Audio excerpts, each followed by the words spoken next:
Nous poursuivons et ça sera vraiment la dernière intervention avec le troisième groupe d'opposition. Vous disposez de 9 minutes 46 secondes. Merci, Madame la Présidente. Pour revenir sur la mine de la Corne, parce que j'essaie encore de comprendre quels seront les critères qui vont guider le choix final. Donc, est-ce que, par exemple, la production, la transformation du spodumène va être faite au Québec? Est-ce que c'est dans les critères? Faut le savoir, là, parce que c'est quand même assez pertinent, là. Je vais vous dire quels sont nos critères. Mais il faut les concilier avec les critères du joueur chinois, de l'autre créancier garanti. Oui, qui ne produira pas, de ce que je comprends, qui ne transformera pas ici au Québec. Donc, ils veulent sortir. Ils veulent sortir au plus fort prix possible. Et c'est la raison pour laquelle il y a eu plusieurs rondes, parce que les offres étaient insuffisantes. Alors, on les rejoint sur ce critère-là. Ça prend une offre qui est sérieuse d'un point de vue financier, qui est financée, et aussi un plan de match qui tient la route. Le deuxième critère, c'est la transformation au Québec, qui doit se faire au Québec. Et le troisième critère, qui n'est pas un critère comme tel, mais qui est une nette préférence, serait d'avoir un joueur québécois qui nous donnerait une certaine certitude par rapport à cette question de transformation. Maintenant, il y a des propositions qui sont sur la table. Il y a notre critère d'argent, de monnaie avec les créanciers garantis. On avance très bien. Le critère de transformation, on avance très bien. Et puis, pour ce qui est de la préférence québécoise, bien, on verra en temps et lieu.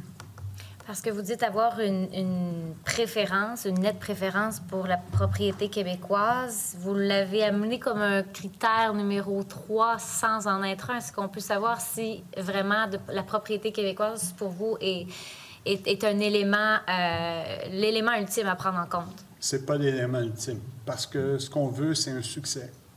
Alors, si une équipe québécoise est la mieux qualifiée avec le meilleur plan, c'est certain qu'on va avoir, ça va devenir un critère important.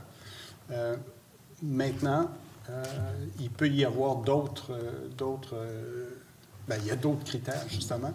Et il y a nos partenaires, nos partenaires, les créanciers garantis, qui étaient nos partenaires et qui le sont encore, qui ont des critères davantage reliés, des critères financiers. Puis est-ce que, par exemple, Investissement Québec pourrait penser à augmenter sa participation, par exemple, pour aider une entreprise québécoise là, à se démarquer?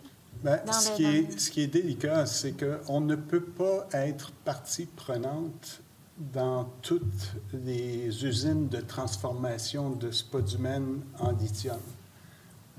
Ce sont de gros chèques.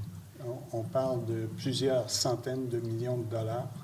Alors, est-ce que l'État québécois pourrait se retrouver partenaire dans 2 ou 3 projets de lithium? Mais présentement, il n'y a aucun autre projet de transformation? Nemaska. Ah. Dans lequel on est déjà impliqué et actionnaire à 50 %. Et donc, le rôle du ministre dans tout ça, j'essaie de voir, là, à la fin de tout ça, le choix qui sera fait. Est-ce que c'est avec droit de regard? Est-ce que le ministre a le dernier mot? Nous sommes mandataires. Oui. Et mandataire. Et la décision finale est au niveau du Conseil des ministres. Cela étant dit, comme je disais tantôt, je pense que c'est important qu'il y ait un processus légal. On n'est pas les seuls qui décident. Donc, on veut se fier aux juges et contrôleurs. Vous faites référence, de toute évidence, à des gens qui se servent des médias pour dire, bon, pourquoi on n'est pas là? On n'a pas, ça ne sera pas décidé au bureau du premier ministre, dans mon bureau, bon, on va prendre un lieu ou l'autre. Il y a un processus très formel pour lequel Investissement Québec, l'équipe de Guy Leblanc, travaille avec l'équipe de CATL, puis laisse les contrôleurs faire le travail. Alors, on a voulu, on n'a pas voulu, la protection légale sur laquelle North American Enough s'est protégée faut respecter ce processus-là. On n'est pas en contrôle complet. C'est important, ça. Ben, c'est ça. Je n'essaie pas de m'immiscer dans le processus non plus, là, mais juste à éclairer les Québécois et tous ceux qui, justement, suivent ça de très près. Là, ça fait encore, comme vous le dites, ça fait encore jaser dans les médias et ce n'est pas pour rien. Donc, je pense que c'est important d'essayer de clarifier ça.